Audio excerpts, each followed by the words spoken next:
பயிற்சி 6.2 question number 8.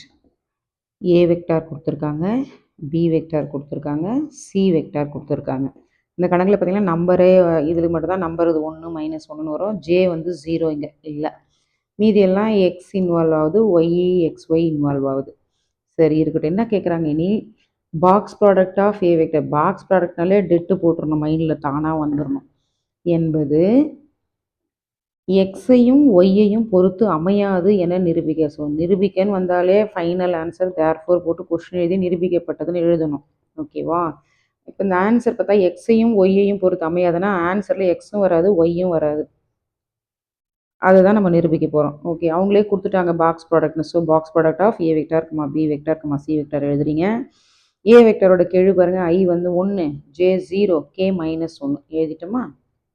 அடுத்து B vector பாருங்கள், ஐயோட கெழு எக்ஸு, ஜேயோட கெழு 1, கேவோட கெழு 1 - எக்ஸ். இதை எழுதியிருக்கும் பாருங்கள்.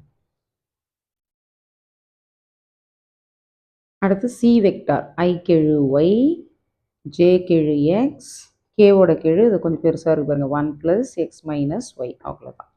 சரி, இப்போ நம்ம விரிவுபடுத்தலாம். இது ப்ளஸ் மைனஸ் ப்ளஸ், இந்த +1 எடுத்து இங்கே எழுதுங்க. எழுதும்போது இது கட் ஆகிடுமா? இது பெருங்க 1ஆல் இதை பெருக்கும்போது இது அப்படியே தான் வரும். இந்த சைடு பெருக்கும்போது ஒரு மைனஸ் வரும் இல்லையா? அதனால் மைனஸ் போட்டு 2 உறுப்பு இருக்கிறதுனால இப்படி ப்ராக்கெட் போட்டு எழுதுறேன், x × 1 - எக்ஸ். அடுத்து இது வந்து -0, அது போட்டுட்டு அப்படியே விட்டுறலாம். அது பாக்ஸ்லாம் போட தேவையில்லை, அதாவது ப்ராக்கெட் போட்டு நம்பர் போட வேண்டிய அவசியம் இல்லை, எப்படியும் 0 தான் ஆக போகுது. அடுத்து இந்த -1 எடுத்து எழுதுகிறோம். அப்போ இந்த term cut ஆகிடுமா? x × x, x² எழுதியாச்சு. இந்த சைடு ஒரு மைனஸ் வரும், இந்த 1ஐயும் ஒய்யையும் பெருக்கும்போது ஒய்ன்னு வரும்.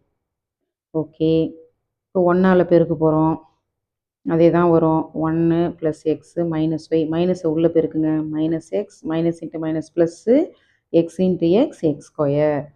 இந்த டேர்ம் விட்டுறலாம், 0 இருந்தாலும் விட்டுறலாம். அடுத்தது -1, இது உள்ளே எடுத்துகிட்டு போங்க, -x², - × ப்ளஸ்ஸு 1 × y + ஒய்.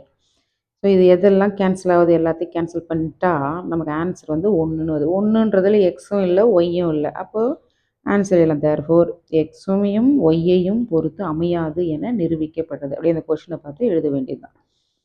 இது இந்த டெட்டை எக்ஸ்பேண்ட் பண்ண தெரியணும் உங்களுக்கு, அவ்வளோதான் இந்த சம்.